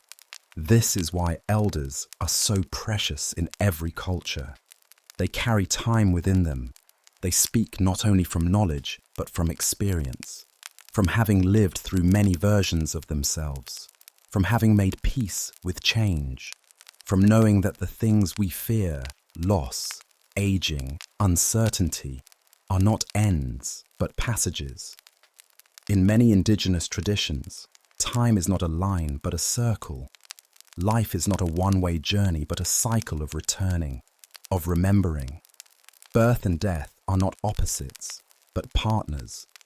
The soul, like the seasons, comes and goes, grows and rests, returns again. This cyclical view of time invites not fear, but reverence. It helps us accept that endings are not failures. They are transformations. The leaf that falls nourishes the soil. The setting sun makes way for stars. You, too, are part of this great cycle. You are not behind or ahead. You are becoming, always becoming. And so, in this moment, allow yourself to rest, not just from the day's activity, but from the pressure to be more, to do more, to solve everything right now. Let yourself dissolve into the rhythm of your breath, the slow pulse of the night, the vast and tender truth that you are exactly where you are meant to be. Time is not your enemy. It is your mirror, your teacher, your companion. And as you lie here on the edge of sleep, may you feel not the weight of time, but its embrace. Soft, steady, infinite, like waves lapping the shore, like the wind through trees, like your heartbeat in the quiet. You are not running out of time. You are arriving deeper and deeper into yourself, into being, into presence. Let us return now to the very core of our journey, philosophy, not just the study of ideas, but the deep, slow contemplation of existence itself. And when it comes to time, philosophy gives us one of its richest and most enduring mysteries. Because time, unlike other aspects of the human experience, refuses to be pinned down.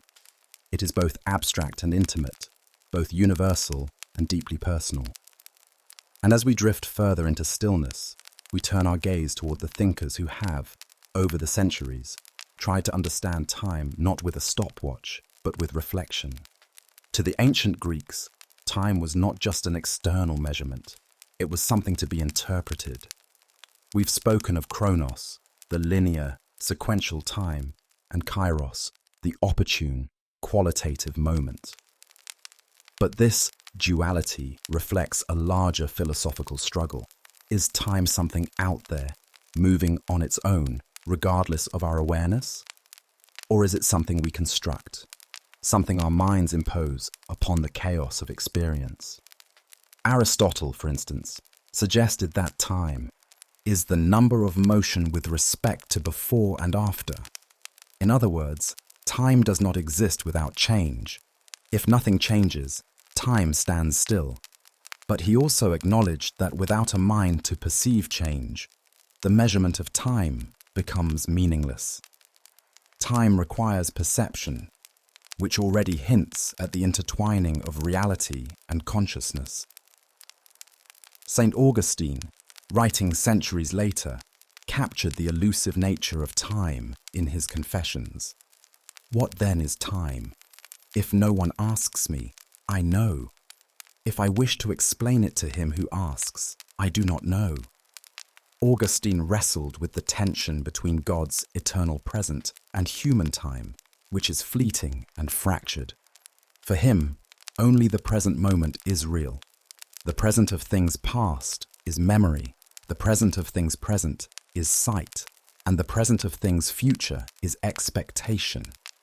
This triad shows us that we are always living through a mind that simultaneously holds past, present, and future. Centuries after Augustine, Immanuel Kant proposed a revolutionary idea that time is not something external to us, but a structure of the mind. According to Kant, space and time are the lenses through which we perceive reality. They are not things in themselves, but ways in which we experience things. Without time, we could not make sense of motion, change, or causality. But time is not an object. It is part of our mental framework. In this view, time becomes less a substance and more a condition for consciousness itself. This brings us to a curious paradox.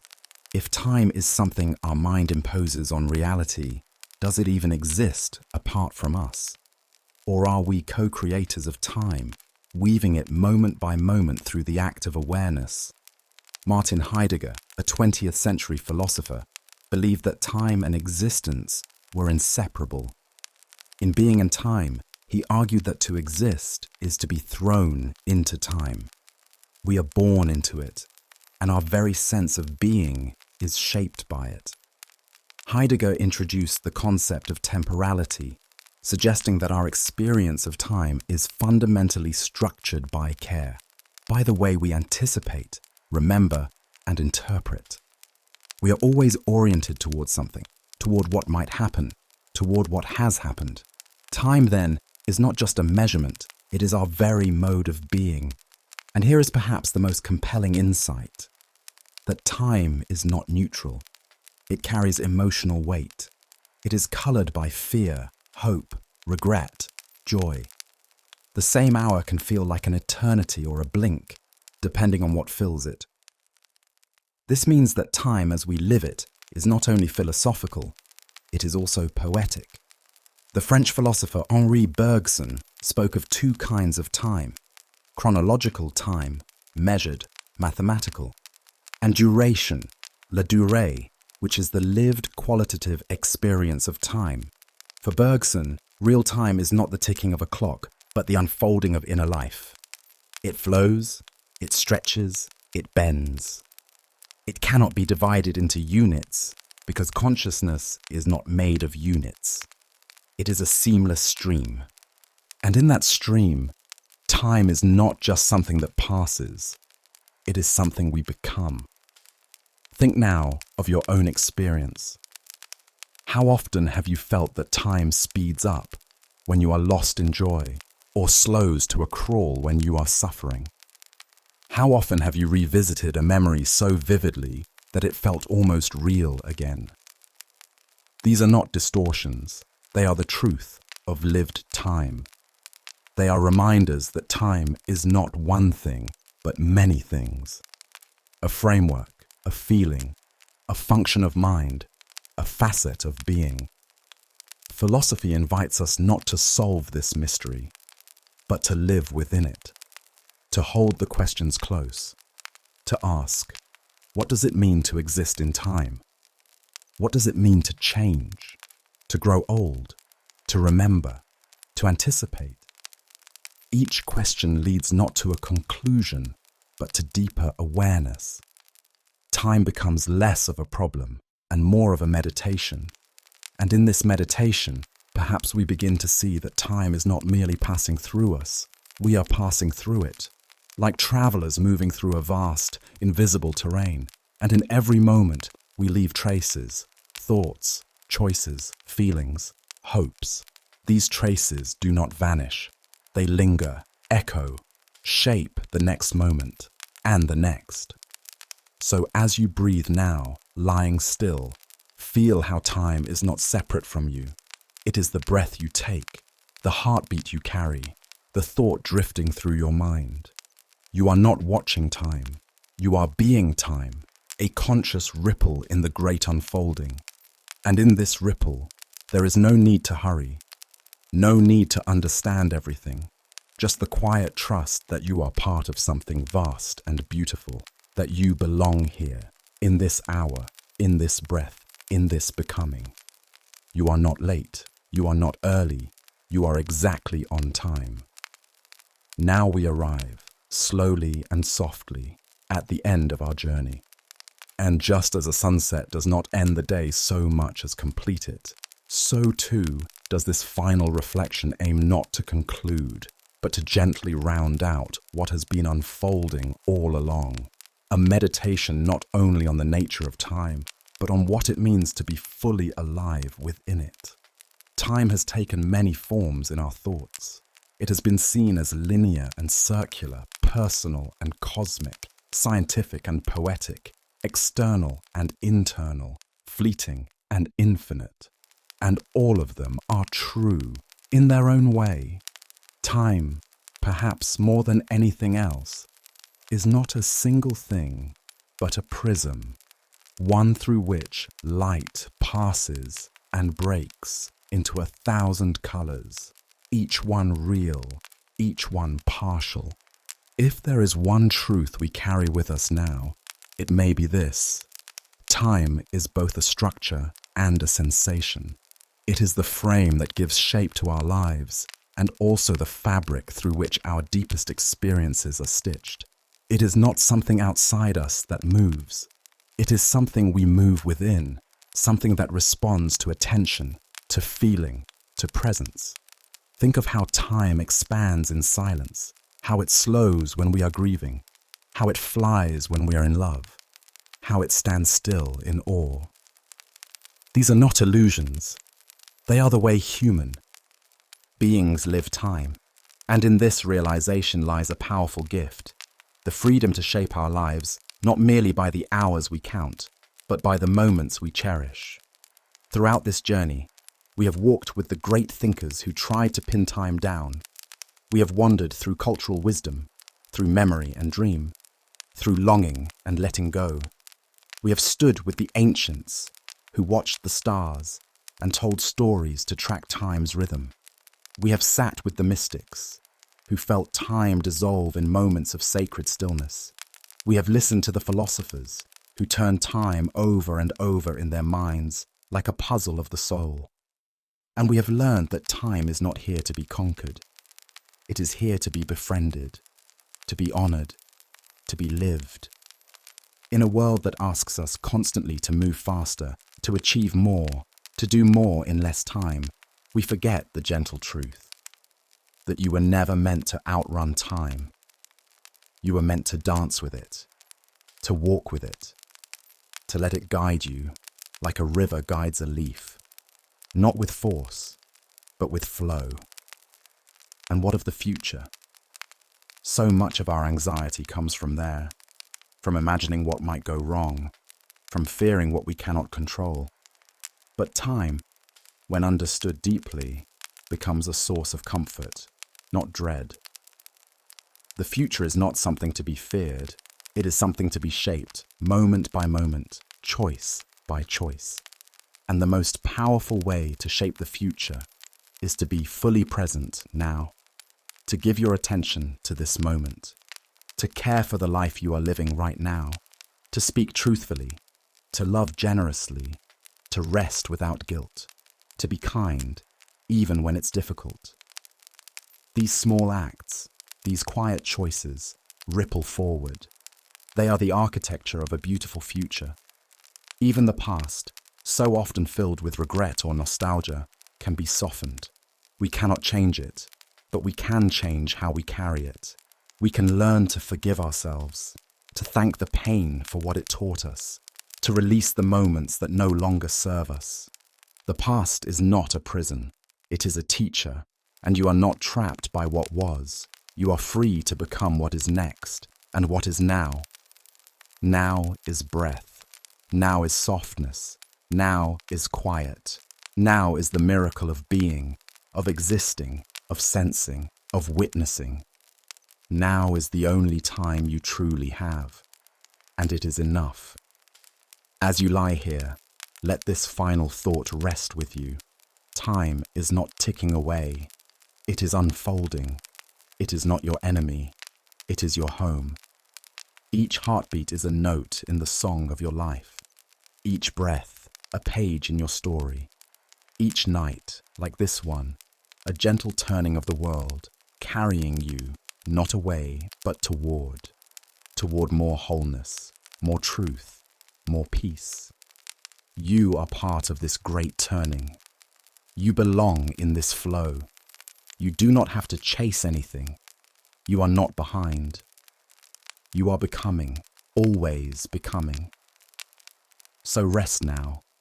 Let time cradle you. Let it whisper to you, not in seconds or hours, but in presence and peace. You are here. You are now.